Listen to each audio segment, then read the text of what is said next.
আলাইকুম, কেমন আছেন সবাই? আশা করি সবাই ভালো আছেন। আলহামদুলিল্লাহ, আল্লাহর রহমতে আমি অনেক ভালো আছি। তো এই তো আজকে আমি চলে যাচ্ছি আমাদের পুকুরের পাহাড়িতে। তো যাইতে মানে এদিকে অনেক দিন পরে আসতে দেখতেছি এখানে অনেকগুলা লাউ ধরে আছে, মানে অনেক বড় বড় কুমড়া, যাকে বলে লাউ না কুমড়া আমি জানি না। অবশ্য আমি আজকে যাচ্ছি শাক উঠাইতে। আসলে আজকে নতুন একটা রেসিপি শেয়ার করব আপনাদের সাথে। এই তো এগুলো দেখতে পাচ্ছেন, এগুলো হচ্ছে সাঞ্চি শাক যেটা বলে, ওইটাই উঠাচ্ছি। আসলে আজকে রেসিপিটা বানাবো হচ্ছে বিভিন্ন শাক মেশানো ভর্তা। তো এইটা দেখতে পারতেছেন, ওটা হচ্ছে আমাদের পুকুরের দরগা, দীর্ঘ সময় দিন ধরে আছে ওইখানে।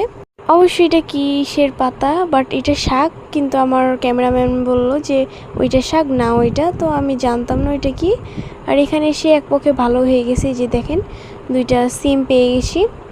মানে এগুলো হচ্ছে বড় সিম, মানে কি একটা নাম বলে জানি না, যাই হোক আমি অত কিছু জানি না। এই যে এইদিকে আছে হচ্ছে মানে সাঞ্চি শাক, তেমন ছিল না। আর এটা কি বলে আমি আসলে জানি না, বাট আমার ক্যামেরাম্যান বলে দিচ্ছিল যে এগুলো শাক, এগুলো নাও। মানে আমি এগুলোর উপর অত বিশেষজ্ঞ না, আমার ক্যামেরাম্যান কিন্তু এগুলো অনেক ভালো চেনে।